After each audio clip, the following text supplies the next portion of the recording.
अस्सलामु अलैकुम स्टूडेंट्स, उम्मीद है कि आप लोग खैरियत से होंगे। जैसा कि आप लोग जानते हैं कि हम लास्ट टाइम जो है वो चैप्टर नंबर 10 का लेक्चर नंबर 5 किया था, जिसमें हमने लेंस एबरेशन के बारे में पढ़ा था कि लेंस के डिफेक्ट्स क्या होते हैं। और मैंने आपको वहाँ बताया भी था कि हम इसके बाद जो काम करेंगे वो हमारे पास 3 ऑप्टिकल इंस्ट्रूमेंट्स हैं, जो कि सिंपल माइक्रोस्कोप है, कंपाउंड माइक्रोस्कोप है और एस्ट्रोनॉमिकल टेलीस्कोप है। फ़िलहाल कर तीनों रहे हैं। जैसे ही इंशाल्लाह आपकी नेक्स्ट वीक से शुरू होती हैं फिजिकल क्लासेस, तो बता भी देंगे आपको कौन सा इंपॉर्टेंट है, कौन सा इंपॉर्टेंट नहीं, कौन सा आपने याद करना है, कौन सा आपने याद नहीं करना है। लेकिन फिलहाल हम तीनों जो है वो पढ़ रहे हैं, उनके नोट्स ही हम प्रिपेयर करेंगे, ठीक है। लेकिन उससे पहले यानी कि ऑप्टिकल इंस्ट्रूमेंट स्टार्ट करने से पहले एक छोटी सी टर्मिनोलॉजी है विजुअल एंगल के नाम से, वो आपको पता होनी चाहिए कि क्या होती है, सही है। देखें, विजुअल एंगल, विजन मतलब होता है देखना ना, सही है, और विजुअल एंगल देखने वाला एंगल। अब दो चीज़ें हैं, एक ऑब्जेक्ट होता है और एक इमेज होता है। ऑब्जेक्ट का बनता है इमेज। अब हमारी आँख जो है, हमारी आई जो है वो दोनों चीज़ों को देख रही होती है, बस लेंस क्या काम करता है, उस चीज़ को एनलार्ज कर देता है, ठीक है। या यूँ समझ लीजिए कि एक्चुअल डेफिनेशन क्या है विजुअल एंगल की। एक्चुअल डेफिनेशन ये है विजुअल एंगल की। लेट सपोज हमारे पास, मैं यहाँ पर हेडिंग भी डाल दूँ कि हम टॉपिक अभी कौन सा पढ़ रहे हैं, विजुअल एंगल पढ़ रहे हैं, ठीक है। और ये पेपर में तो डेफिनेशन नहीं पूछेंगे, लेकिन अगर आपको पता नहीं होगी ना, तो आप लोग जो हैं वो बेहतरीन तरीके से नहीं समझ सकते ऑप्टिकल इंस्ट्रूमेंट्स को। तो ये ज़रूरी है कि विजुअल एंगल आपको पता होगा क्या होता है। जैसे लेट सपोज हमारे पास एक कॉन्वेक्स लेंस मौजूद है, ठीक है। ये क्या आ गया बेटा, एक कॉन्वेक्स लेंस हमारे पास आ गया। हम जानते हैं कि एक साइड पे रखा हुआ होता है ऑब्जेक्ट और दूसरी साइड पे इसका इमेज बन रहा होता है, सही है। अब देखो भाई, लेट सपोज ये आ गई तुम्हारे पास प्रिंसिपल एक्सिस की लाइन। ये क्या आ गई, प्रिंसिपल एक्सिस की लाइन आ गई। अब ये अगर ऑब्जेक्ट है, ये तुम्हारे पास एक ऑब्जेक्ट रखा हुआ है, ये रखा हुआ है एक ऑब्जेक्ट ना, लेट सपोज, ठीक है भाई। अब विजुअल एंगल क्या होगा, या ये समझिए कि सबटेंडेड एंगल क्या होगा, क्योंकि डेफिनेशन इसकी, एक्चुअल डेफिनेशन क्या होती है विजुअल एंगल की, an angle subtended by an object और image at the eye is called visual angle. दोबारा बोल रहा हूँ, क्या होती है, an angle subtended by the object और image at the eye is called visual angle, ठीक है। सबटेंडेड मतलब क्या होता है, सबटेंडेड एंगल्स क्या होते हैं, सबटेंडेड एंगल्स ये होते हैं जो किसी एक आर्क है ना, ये सब फर्ज कर लें कि ये एक आर्क है, आर्क ही है ना, अगर ये ऐसा छोड़ दें तो ये आर्क है। आर्क से कोई स्ट्रेट लाइन गुजर जाए, आर्क से कोई स्ट्रेट लाइन गुजर जाए, जो नॉर्मल के लिहाज से ये एक नॉर्मल लाइन होगी, ठीक है ना। इस एक नॉर्मल से वो जो स्ट्रेट लाइन पास कर रही है उस आर्क से, उसके दरमियान एंगल कितना है, वो कहलाता है सबटेंडेड एंगल। जाहिर है कि ये जब स्ट्रेट लाइन यहाँ से पास करेगी, जो भी स्ट्रेट लाइन यहाँ से पास करेगी, वो हमारे पास जैसे लेट सपोज ये एक स्ट्रेट लाइन पास करती हैं, एक स्ट्रेट लाइन ये पास कर रही है, ठीक है, और एक स्ट्रेट लाइन इसके सेंटर से पास कर रही है, एक स्ट्रेट लाइन इसके सेंटर से पास कर रही है। तो ये जो वाला एंगल है ना, ये वाला जो एंगल बना, ये जो एंगल बना, ये कहलाता है तुम्हारे पास थीटा। थीटा मतलब कि विजुअल एंगल। ये जो थीटा बनाया है इसने, ये कहलाएगा बेटा विजुअल एंगल बनाएगा, क्योंकि ये तो स्ट्रेट लाइन है, ये तो जनाब आपके पास एंगल नॉर्मल के अकॉर्डिंगली बना ही नहीं रही, ये बना रही है नॉर्मल से एक एंगल, ये वाली रे जो सेंटर ऑफ द, देखिए जो कहाँ से गुजर रही है, optical centre of the lens से गुजर रही है, ठीक है। तो ये जो एंगल बन रहा है तुम्हारे पास, ये वाला, ये कहलाता है क्या बेटा, विजुअल एंगल। अब ये विजुअल एंगल बना कौन रहा है, ऑब्जेक्ट बना रही है, ठीक है। तो ये क्या कहलाएगा, visual angle of the object, ठीक है। हम visual angle of the object को रिप्रेजेंट करते हैं किससे, अल्फा से। किससे करते हैं बेटा रिप्रेजेंट, अल्फा से रिप्रेजेंट करते हैं। समझ आ रही है बात ये वाली। अच्छा जनाब, अब आप जाहिर है आप जानते हैं एक बात कि ये वाली जो लाइन है वो स्ट्रेट गुजर जाती है, वो कैसे गुजर जाती है, स्ट्रेट गुजर जाती है, ठीक है। और ये वाली लाइट रे यहां से पास करेगी जहां आपका ऑब्जेक्ट बन जाएगा, ये बन गया आपका ऑब्जेक्ट, यहाँ पर सॉरी इमेज बन गया, ठीक है। अब जो इमेज ने एंगल बनाया, अब जो इमेज ने एंगल बनाया, वो क्या कहलाएगा तुम्हारे पास बेटा, वो कहलाएगा ये वाला एंगल, ये चीज़ जो है वो कहलाएगा visual angle of the object या इमेज, सॉरी, ठीक है। ये वाला ऑब्जेक्ट था, ये वाला क्या हो गया तुम्हारे पास, visual angle of the image हो गया। ये visual angle of the object था, ये visual angle of the image हो गया, ठीक है। ये अक्सर व बेशतर बराबर भी हो सकते हैं, ठीक है, बराबर नहीं होंगे अगर, तो हम इनकी वैल्यूज फाइंड आउट कर लेंगे, कोई ऐसा मसले की बात नहीं है। अच्छा, अब देखें, ये तो आ गई आपके पास एक नॉर्मल सी रे डायग्राम किसी भी कॉन्वेक्स लेंस की ना। अब मैं ये चाहता हूं कि इसकी एंगुलर मैग्निफिकेशन फाइंड आउट कर लूं, इसकी किसी भी ऑप्टिकल इंस्ट्रूमेंट की एंगुलर मैग्निफिकेशन फाइंड आउट कर लूं। अभी हम जो पढ़कर आए थे पिछले लेक्चर्स में, वो पढ़कर आए थे लीनियर मैग्निफिकेशन। वो क्या थी? The ratio between object distance to image distance, ठीक है, या फिर यूँ समझ लें कि the ratio between height of image to height of object, ठीक है। ये थी आपके पास लीनियर मैग्निफिकेशन, वो तो बड़ी आसान सी बात थी। लेकिन एंगुलर मैग्निफिकेशन क्या होती है? अगर मैं पहले उसकी बात करूं, जो सबसे सिंपल ऑप्टिकल इंस्ट्रूमेंट है वो हमारे पास है सिंपल माइक्रोस्कोप, जिसको आप लोग जो हैं सिंपल माइक्रोस्कोप को इसके अलावा क्या कहते हैं आपको पता होना चाहिए आपके पास, वो कहलाता है मैग्नीफाइंग ग्लास, ठीक है। कैसा होता है मैग्नीफाइंग ग्लास? एक रिंग लगी हुई होती है, उसमें कॉन्वेक्स लेंस लगा हुआ होता है, ठीक है। लेट सपोज ये कोई चीज़ मेरे हाथ में रखी है, मैं इसको देखना चाहता हूँ ना। आपने देखा होगा अक्सर जो वॉच मेकर्स होते हैं या जो भी छोटे कंपोनेंट्स होते हैं, उसको देखने के लिए हम मैग्नीफाइंग ग्लास यूज़ करते हैं, क्या वो ऑब्जेक्ट हमारे पास इनलार्ज होता है, ठीक है। अब वो जो है आपके पास राउंड शेप में मौजूद होता है, क्या? कॉन्वेक्स लेंस, ठीक है। आप उसको ऐसे ऐसे डिस्प्लेस करवा रहे होते हैं ना, ठीक है, तो वो एंगुलर डिस्प्लेसमेंट बेसिकली हो रही है, ठीक है। आपको तो लग रही है वो लीनियर डिस्प्लेसमेंट है, लेकिन चूंकि वो सर्कुलर ऑब्जेक्ट है, वो एंगुलर डिस्प्लेसमेंट कर रहा होता है। और हम चैप्टर नंबर 4 में पढ़कर आए थे कि एंगुलर डिस्प्लेसमेंट मैथ्स की ज़बान में क्या कहलाता है? एंगल कहलाता है, ठीक है। तो एंगुलर डिस्प्लेसमेंट कितनी ज़्यादा हो रही है? देखें फॉर एग्जाम्पल कि अगर मैं इसको पीछे लेके जा रहा हूं तो मेरे पास क्या हो रहा है? यहाँ पे जो इमेज बन रहा है, तो वो एंगल किसका चेंज हो रहा है? इमेज का चेंज हो रहा है। मैं ऑब्जेक्ट के करीब लेके जा रहा हूं तो ऑब्जेक्ट का भी एंगल जो है वो चेंज हो रहा है, ठीक है। मतलब मेरे मैग्नीफाइंग ग्लास मूव करने की वजह से ऑब्जेक्ट और इमेज दोनों के एंगल्स क्या हो रहे हैं?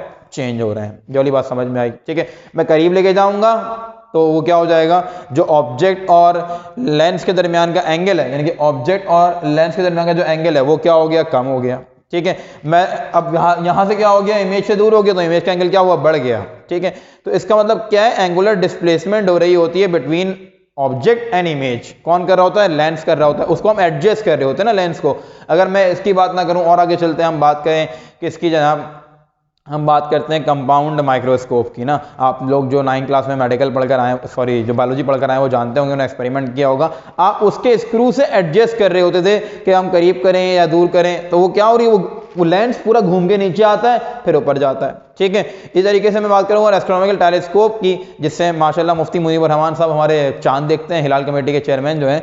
तो आपने देखा होगा कि वो अपने जो टेलीस्कोप उनका होता है, उसमें 2 लेंसेज लगे होते हैं, एक आगे लगा हुआ होता है, एक पीछे लगा हुआ होता है। पढ़ेंगे भी इंशाल्लाह हम नेक्स्ट लेक्चर में अपने। तो उसको भी वो एडजस्ट कर रहे होते हैं ना, घुमा रहे होते हैं। जो दूरबीन आप लोग कॉमनली यूज करते थे, तो उसमें भी जब चीज नजर नहीं आ रही तो उसको आप क्या कर रहे होते हैं? घुमा घुमा के क्या सेट कर रहे होते हैं। घुमाने का मतलब क्या? एंगुलर डिस्प्लेसमेंट करवा रहे हो, यानी कि अपने एंगल को चेंज कर रहे हो, ऑब्जेक्ट के एंगल को भी और इमेज के एंगल को भी। तो वो जहां पर अब जरा बात को गौर से सुनना, जिस एंगल पर या जिस length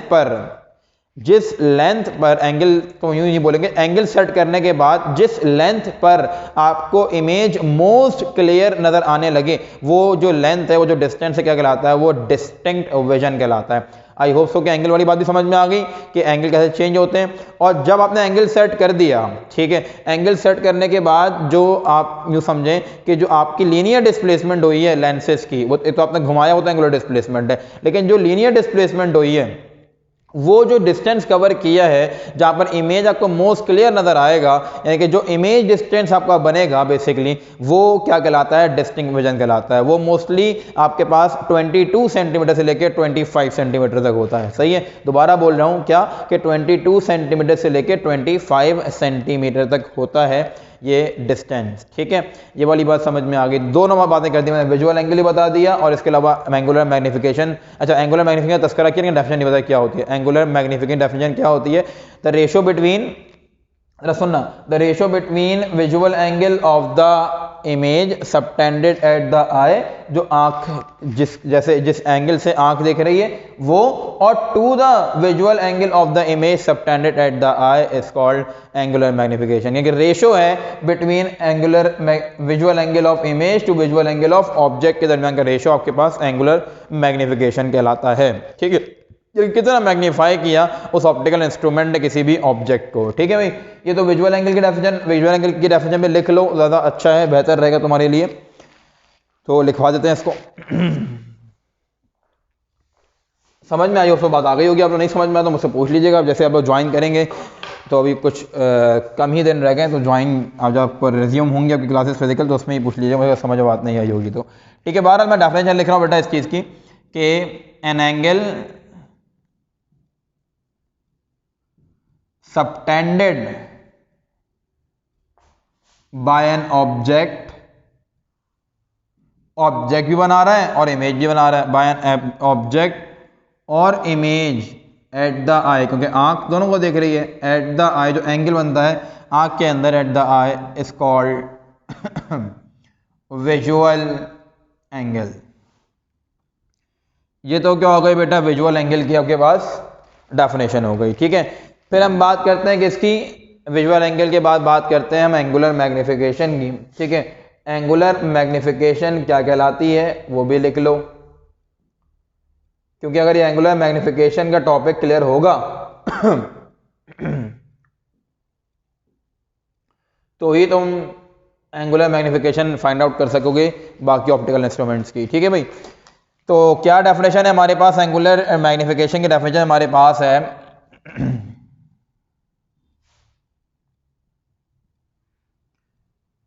it is the ratio between visual angle of the image to the visual angle of the object subtended by the eye, या एट द आई कर लेते हैं, वो बनता है आंख, आंख के अंदर, आंख से यूं समझ लीजिए। Eight the eye is called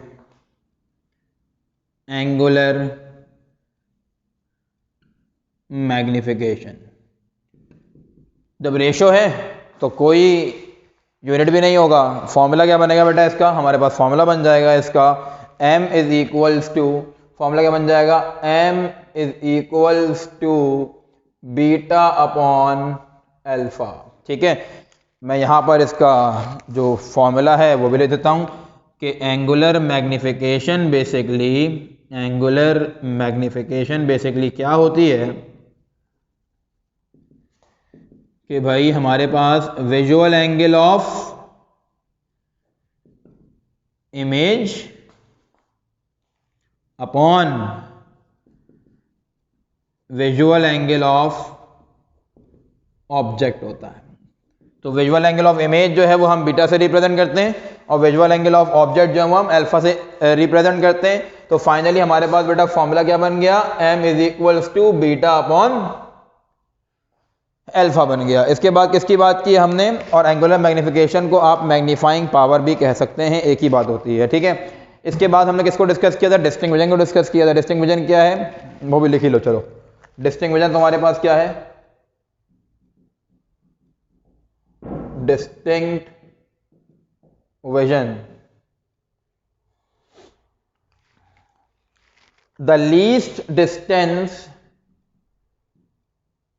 the least distance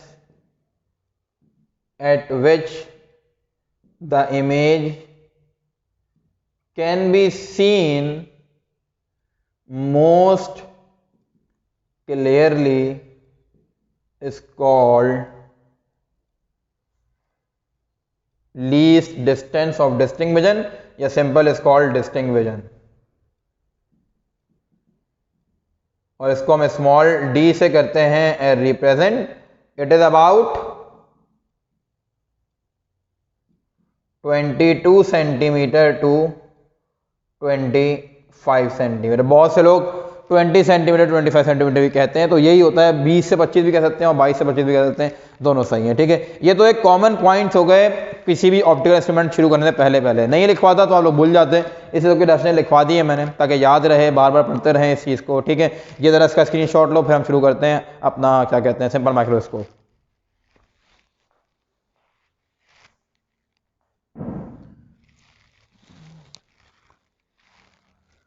अच्छा बेटा, आई होप सो कि आपने इसका स्क्रीनशॉट ले लिया होगा। हमारी कोशिश तो पूरी ये होगी कि हम जो हैं आज के ही लेक्चर में सिंपल माइक्रोस्कोप को ख़त्म कर रहे हैं। नहीं ख़त्म हुआ तो कोई बात नहीं, तो कोशिश मेरी यही होगी कि मैं आज के लेक्चर में जो है वो सिंपल माइक्रोस्कोप ख़त्म कर दूँ, थोड़ी बड़ी रिकॉर्डिंग हो जाए आप लोगों के पास, कोई ऐसे मसले की बात नहीं है। लेकिन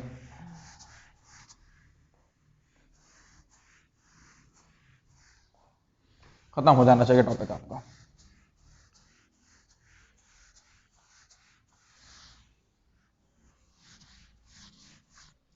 जनाब, सिंपल माइक्रोस्कोप बड़ा ही इंपॉर्टेंट टॉपिक है इस चैप्टर से, तो हेडिंग डालते हैं कि होता क्या है। For simple microscope, simple microscope भी कहते हैं आप लोग, और इसको इसके अलावा मैग्नीफाइंग ग्लास भी कहा जाता है। मैग्नीफाइंग ग्लास भी कहा जाता है। फर्स्ट ऑफ ऑल डेफिनेशन क्या है, देखें बच्चों।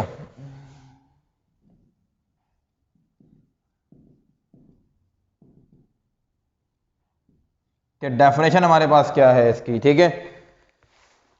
It is a simple optical instrument consist of a single convex lens.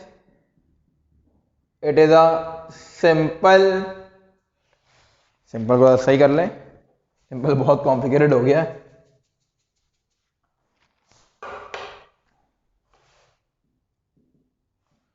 It is a simple optical instrument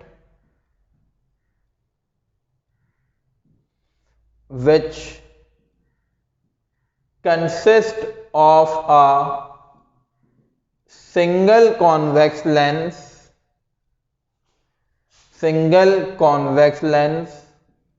of short focal length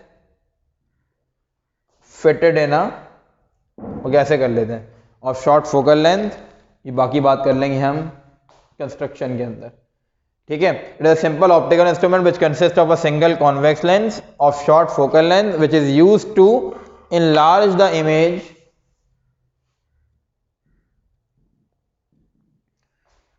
which is used to enlarge the object। एक तो image और object में बड़ा जो है ना वो बार बार एक ही चीज निकल जाती है गलत, तो है क्या, which is used to enlarge the object, बस काफी है इतना। यूज भी बता दिया और होता क्या है वो भी बता दिया, सही है।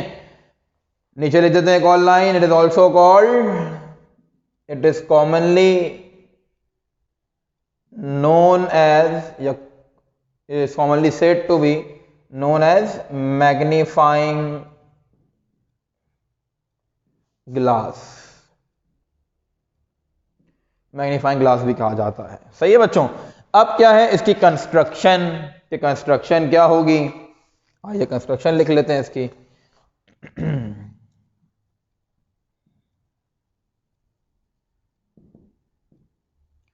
कंस्ट्रक्शन भी इसी से मिलती जुलती होगी। हम क्या लिखेंगे कंस्ट्रक्शन में, it consist of a convex lens, it consist of a single convex lens of short focal length fitted in a ring, ठीक है। एक रिंग में जो है अक्सर आपने देखा होगा, एक रिंग में एक सिंगल कॉन्वेक्स लेंस लगा होता है, उसका एक हैंडल होता है, एक बार होता है जिससे हम पकड़ के उसको ऊपर नीचे कर रहे होते हैं, ठीक है। तो वो क्या कहलाता है आपके पास, मैग्नीफाइंग ग्लास कहलाता है या सिंपल माइक्रोस्कोप कहलाता है, ठीक है बच्चों। ये तो हो गई बच्चों वाली सी कंस्ट्रक्शन, 2 लाइन की या 1 लाइन की। अब इसकी वर्किंग क्या है, वर्किंग में ही हम इसकी डायग्राम भी बनाएंगे।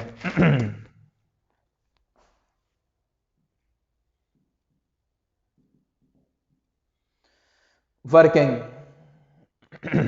देखो अब एक ऑब्जेक्ट तुम्हारे पास है, फर्ज कर लो कि when an object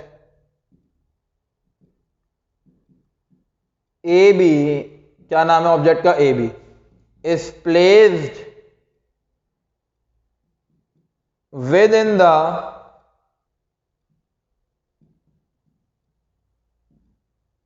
focal length of a convex lens. हम जानते हैं कि जब भी कोई ऑब्जेक्ट जो है किसी भी कॉन्वेक्स लेंस की फोकल लेंथ के अंदर रखा हुआ हो तो उसका image, the focal length, an object AB is placed in the focal length of a convex lens, its image A dash B dash can be formed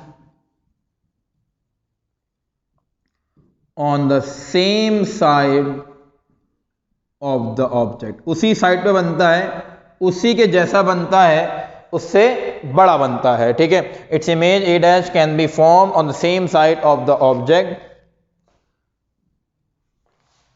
if the, अब देखो एक लाइन और लिख लो, if the distance between the object and the lens is so adjusted then A dash will be A dash B dash, image A dash B dash ऐसे कर लेते हैं ताकि आपको याद रहे कि A dash B dash है क्या, बेसिकली A B का इमेज है, ठीक है। Then image A dash B dash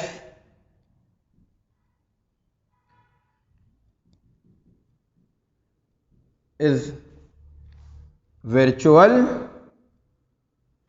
and can be seen most clearly बन गया भाई image A dash B dash. और कैसा बनेगा, वर्चुअल बनेगा, मैग्नीफाइड बनेगा और मोस्ट क्लियरली बनेगा। इसका मतलब कि कहाँ बन रहा होगा, डिस्टिंक्ट विजन के अंदर बन रहा होगा, ठीक है।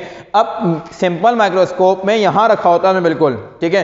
तो आपकी आंख से जो लेंस का फासला है वो भी डिस्टिंक्ट विजन में, और ऑब्जेक्ट ऐसा नहीं होता इतना दूर रखा हुआ है, वो वहाँ दीवार पर रखा हुआ तो हम ऐसे चेक कर रहे हैं, नहीं। जो करीब के ऑब्जेक्ट होते हैं उसका ऑब्जेक्ट डिस्टेंस भी क्या है, 25 सेंटीमीटर या 20 सेंटीमीटर कम ही होगा, ठीक है। और जो आपके पास क्या कहते हैं उसको, जो इमेज डिस्टेंस है वो भी क्या होगा, 20-25 सेंटीमीटर से कम ही होगा। यानी कि ऑब्जेक्ट और इमेज दोनों डिस्टिंक्ट विजन के अंदर होती हैं इस सिंपल माइक्रोस्कोप के अंदर, ठीक है। इसका स्क्रीनशॉट लो, फिर बाकी काम करते हैं हम। आई होप कि आपने इसका स्क्रीनशॉट ले लिया होगा, ठीक है। डेफिनेशन इरेज कर रहा हूं मैं, और डेफिनेशन की जगह पे मैं लिख रहा हूं इसकी एंगुलर मैग्निफिकेशन कैसे फाइंड आउट, बल्कि डायग्राम बनानी है इसकी ना। मैं पहले डायग्राम बना लेते हैं, चलो यही डायग्राम बना लेते हैं ताकि आप लोग एक साथ ही इसका स्क्रीनशॉट लेना पूरा। दोबारा ले लीजिए बेटा स्क्रीनशॉट एक बार, इसका एक बार डायग्राम बनाने के बाद डायग्राम मैं फॉर्म कर दूं। ये कौन सा केस है, केस नंबर 6 जो पढ़कर आए थे बिल्कुल स्टार्ट में इस चैप्टर के। ये आ गया प्रिंसिपल एक्सिस, ठीक है भाई। और ये तुम्हारे पास ऑब्जेक्ट आ गया, इसका नाम क्या है, ए बी, ठीक है बच्चों। इसका नाम हमारे पास है ए बी। और आप जानते हैं कि जो इमेज बनेगा ये कहाँ बनेगा, उसी साइड पे बनेगा, उसी के जैसा बनेगा। तो पहले हमें पता है ये बात ना, क्योंकि फोकल लेंथ के अंदर रखा हुआ है। ये तुम्हारे पास फोकल लेंथ है, यहाँ रखा हुआ है इमेज इसके अंदर, ये ऑप्टिकल सेंटर है ओ, ये ऑप्टिकल सेंटर है ओ, ठीक है। अब जानते हो कि उसी की साइड पे बनेगा, तो कंस्ट्रक्शन कैसे करोगे डायग्राम की, तुम्हें पता है ये बात ना। तो इसको पहले बना लो,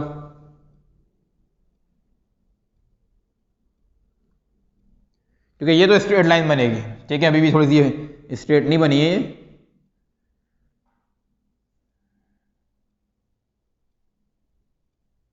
ये तो स्ट्रेट लाइन बनेगी, ठीक है। इसके बस यहां तक फॉर्म कर लो इसको। बस कोशिश करना कि ये बिल्कुल स्ट्रेट लाइन, तो यहाँ स्केल रखोगे तो आगे डॉटेड लाइन बना लोगे, इसके हिसाब से यहाँ भी स्केल रख के बना लोगे, ठीक है। फिर ये बिल्कुल स्ट्रेट हो जाएगा, ये बिल्कुल स्ट्रेट होगा, सही है बच्चों, ये बिल्कुल स्ट्रेट होगा ऐसे, ये सिलसिला होगा यहाँ पर। तो ये लाइन भी स्ट्रेट होगी एकदम और ये लाइन भी कैसी होगी, स्ट्रेट होगी एकदम। ठीक है, अभी थोड़ी सी आप लोग देख रहे होंगे कि ये स्ट्रेट नहीं लग रही है आप लोगों को, लेकिन है ये स्ट्रेट। ये क्या है, ये आपके पास ऐसी स्ट्रेट लाइन होगी। मैं इसको इस वाली को सही कर लेता हूँ, क्योंकि ये कुछ ज़्यादा ही बैंड हो गई है। इसको हम ऐसे कर लेते हैं, अब फिर बेहतर है। ठीक है बच्चों, ये हो गई स्ट्रेट लाइन आपके पास।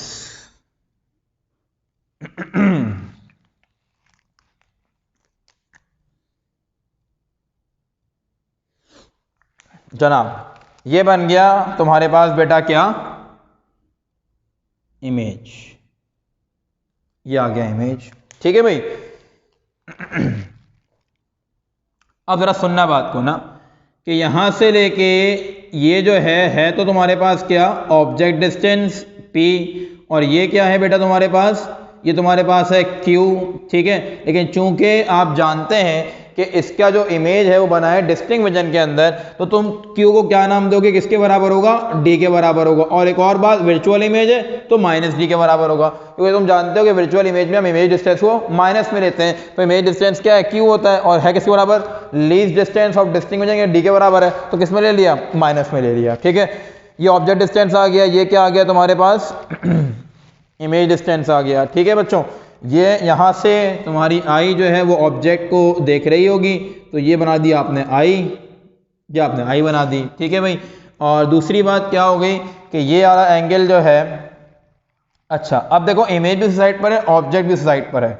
दैट्स वाई मैं इमेज वाला जो एंगल है, यहाँ पे अल्फा बीटा दोनों सेम है। ठीक है, क्यों, क्योंकि यहाँ ये वाली जो लाइन है, ये वाली लाइन जो मेरे हाथ जिसमें मैं फेर रहा हूँ, ये जो लाइन है ये वाली, ये दोनों के हेड को टच कर रही है ना, ये दोनों के हेड को टच कर रही है। इसका मतलब क्या होगा कि यही तुम्हारे पास इमेज वो है, क्या कहते हैं, visual angle of the image भी और visual angle of the object भी, बीटा भी और अल्फा भी है। तो इसको अलग शो करने के लिए मैंने क्या किया, मैंने एक और यूं समझो कि अलग से एक ट्रायंगल बना दिया। इसका नाम क्या था, इसका नाम था ए बी ना, इसका नाम था ए, इसका नाम था बी।